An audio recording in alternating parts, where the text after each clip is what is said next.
morning, good afternoon, good evening, viewers. This is Maggie M from The Wedge. Today we launch Patio Talks and Pineapples, featuring the spokesperson for what is likely Canada's most booming town, certainly in Ontario. We have today the spokesperson for Smith Falls, Mayor Shawn Pankow.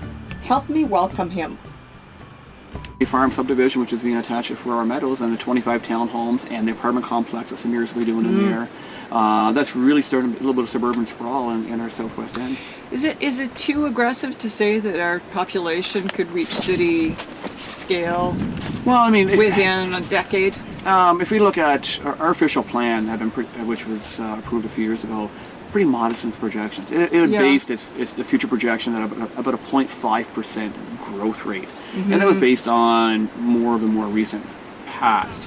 I would think we're seeing our population grow, absolutely, and that's reversing a trend where we had slowly been declining for a long period of time. I mean, our population has sort of peaked in the early 60s again in the mid 70s, but really has been pretty stagnant since then. And so yeah, we're at a point where we're going to see, I think, pretty good growth. And these developers, these builders, don't go out on a limb and start building new units and investing millions of dollars in their community because they're speculating that there may be opportunity. They're pretty confident that people are going to be buying and building these units. I certainly I see a change in people too. You call it a swagger. I haven't seen them swaggering, but maybe that'll become a thing, a Pankow swagger. Be careful. Sure. The Pankow swagger. I dance. I don't dance. So with the pineapple. I see it in everybody's voice, and it's true. You see the bounce in their step, and the words exchanged are more positive. And look at the redevelopment. I mean, right now behind us we have redevelopment of the southern Becca Street Bridge. We're doing some major repairs there, and that's a job that we originally had. We thought the province would cover most of the cost, and then the cost of construction came in higher than we originally had expected. So, I mean, the town is spending more money on that project, but I think it's with that degree of confidence, knowing that, well, we're going to have the money. We can find a way to pay for that. We've got an expanding assessment. We look at the Beckwith Street redevelopment. We'll be starting next year. That's the core of our town. That's the heart of our community, which will be redeveloped. It's going to be beautiful when it's done. Absolutely. Are they doing the sidewalks right up to the windows? Like, well, they'll be right to the property limits, right to the buildings, right to the buildings. Beautiful. So yeah, so it's going to be a nice overhaul, and that includes in-ground infrastructure, of course, which is over 100 years old and needs to be rehabilitated, and that allows us to expand beyond there eventually, which means separating storm and wastewater, which reduces the volume going into our wastewater treatment plant, which means improved efficiencies and lower cost and all that stuff. And then behind you over here is our old water treatment plant, which is decommissioned in 2010. Let's mention that. That Bruce Linton has got the deal. Yeah, so the town went out to look for development opportunities with that, request for proposals. Bruce Linton was a successful proponent, so the town's currently negotiating with Bruce over what that could be in the future. And as we all know, Bruce is extremely visionary. He has the ability to do a lot of things at the same time. So it's mixed use, right? Well, what he suggested so far certainly is boutique hotel and conference center and restaurant and potentially some retail and potentially some office space. And I think he's recognizing that, again, he sees a growing community. He knows what Tweed will look like a few years from now. He knows that they probably need more hotel space. They have a number of employees who are in town every week for training, so the need for more hotel space is critical. So I think it's a matter of, it's a pretty complex development where the division would include the Woods Mill and West Mill buildings currently, which are owned and occupied by Parks Canada. And so it'd be a matter of the employees there having to find a new place to work out of, and a long-term lease, so all this stuff. So there's multiple parties involved in that whole process, but we're excited about the opportunities, and certainly with Mr. Linton, we know that he's. How long do you think that's going to take? Well, it's probably a couple of years, I would think, to go through the process. Don't even have drawings yet, right? Well, and you're on the water, so there's a lot of requirements, and making sure the buildings are structurally. Do you know, it's funny, you talk about the beautiful sound of the shh, when you're sitting there in your offices and on the restaurants and decks or whatever they're going to have. I literally turn that on YouTube constantly. Yeah. I have that sound Well, you can buy those little sound machines which have that rushing water sound as well. Well, I get on One of my YouTube. daughters has that too, yes. I have an unlimited account, so I listen to. I like thunder as well, and waves. This town has all of that. Just last night I was doing some shooting, and oh my goodness, I literally sat there having a snack with the two swans, the Duke and Duchess. Yes. They were cleaning themselves 3 feet from me. They're so acclimated to humans. And then all the children were paddling in the water, and the boats were just lined up one against the other. One of them had a laundry line. It was so funny.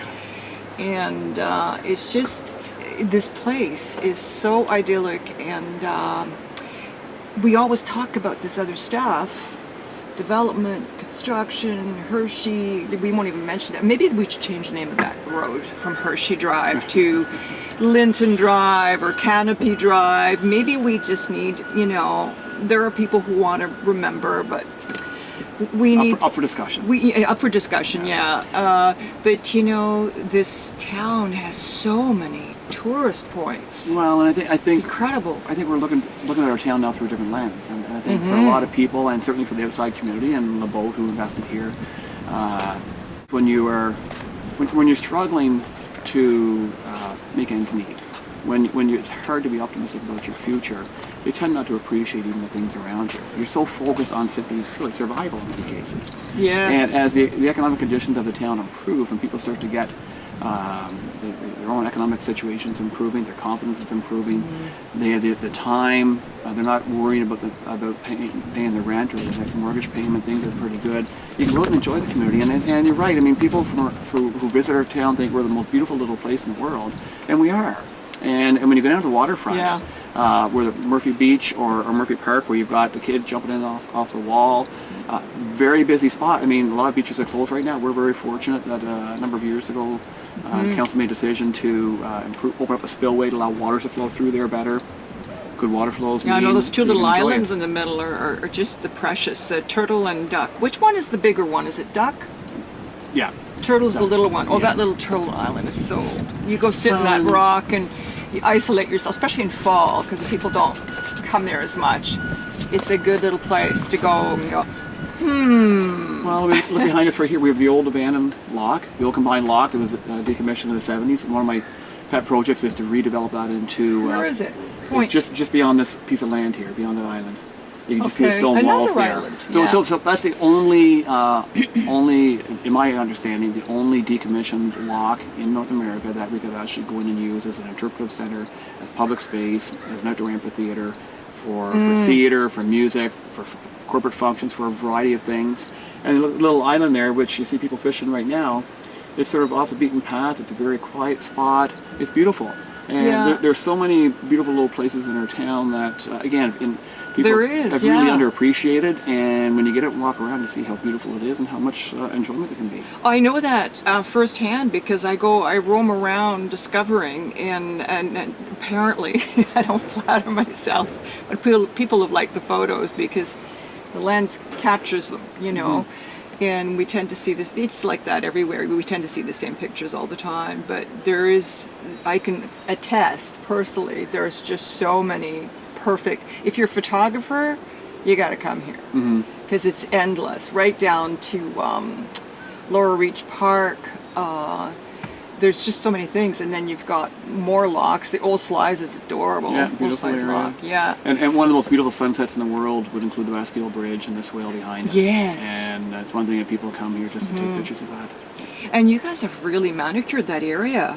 Everyone's looking good, other than pretty dry right now. I noticed the little planters all along the drive, and I thought, and the picnic tables were ready, and so if you get in areas where spot. the trees were up and shaded, the grass is still better. We're seeing some pretty dry conditions today, but I say the waterfront's incredible. We're very fortunate that our forefathers made those decisions to preserve the waterfront for public use. And I mean, at one time there was mills and houses all around the basin, and it looked much different than it does today.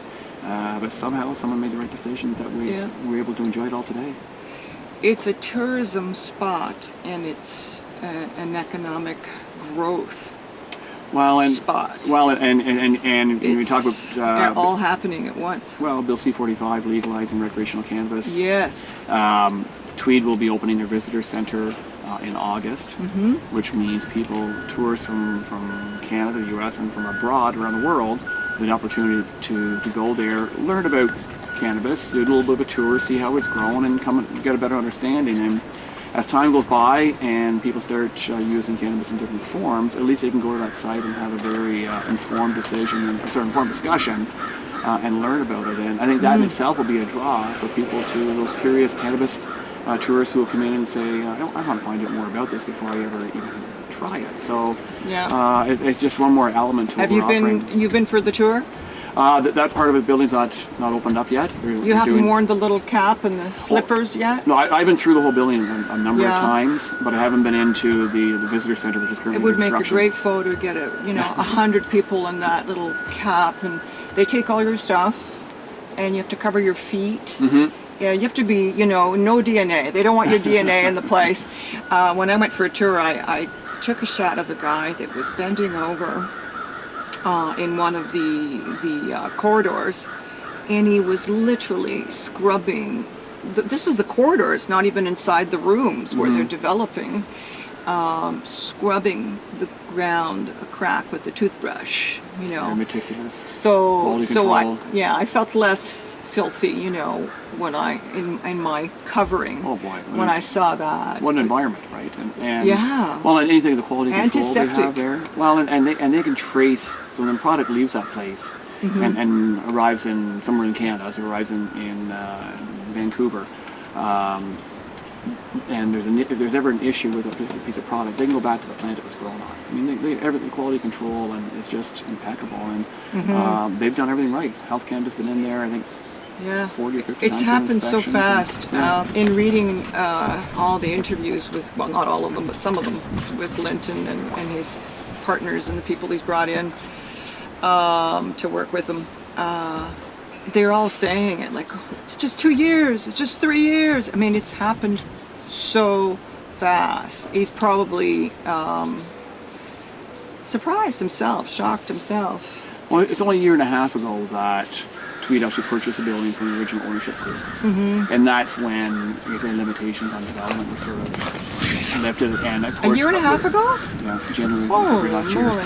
And then, of course, the changing landscape. So once the federal government indicated it was going to legalize recreational cannabis, they went full steam ahead to say, okay, we know that most consumers are not going to simply smoke a joint. Most consumers are looking for other ways to enjoy cannabis if they're going to. And that's, of course, where the distillery, the beverages, and the consumables and all that stuff will look about. And that's why they've gone so far beyond the original. Yeah, they're being quoted.